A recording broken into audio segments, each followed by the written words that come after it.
All right, friends, in this video, we're going to talk about visual texture, which is one of our grading standards, and finishing, okay? So some ways that you can have visual texture is to incorporate words that describe the person you're grateful for. So this is my daughter. She's compassionate, she's kind, she loves to roller skate, and she's creative. So I've gone over to the bin that has all the alphabet soup letters. And yes, this is exactly what's in alphabet soup. Whatever you do, please do not spill that, okay? I've picked out my letters and I laid them out before I push them in to make sure that my spacing is symmetrical and balanced, okay? And then once I lay them out, I am going to take my, I call it the C tool, okay?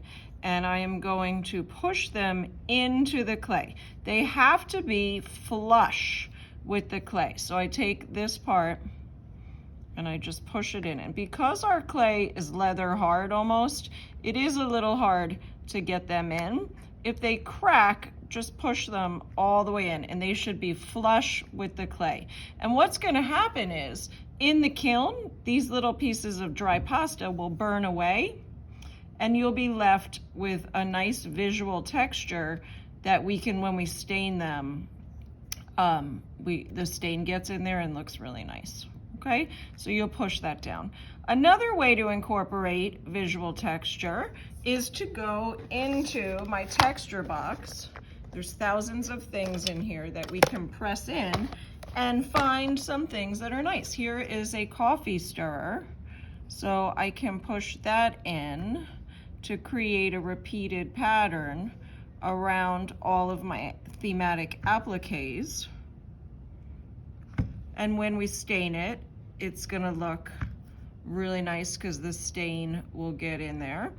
If that's not enough, I can go back in. I have like this medicine thing from when my kids were young, and we can create a repeated pattern, but it cannot look random. It has to be thoughtfully incorporated, creating like a pattern or a visual rhythm that kind of makes sense. A lot of the marker caps are flowers. Like, only pick that if your person likes flowers. You know, just don't start pressing stuff in there. Think about how you could create a visual pattern that just adds to it. Don't go too crazy, okay? Now, how do we know if we're done? We have to go back in, I love this C tool for that, and pick all the boogies.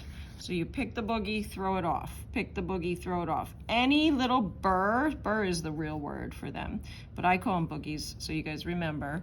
Any little burr that's left behind is going to become sharp and fuse. You can't fix stuff after we fire it, okay? Another important thing is to look at it from 4 ways.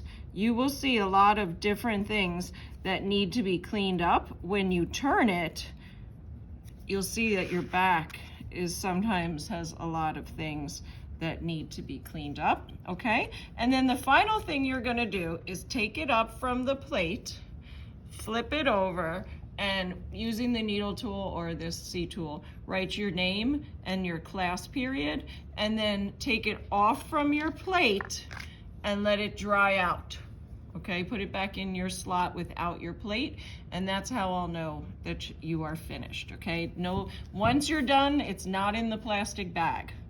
It has to dry out. If you take it out of the plastic bag, you can't work on it anymore, okay? So let's finish strong. Thanks.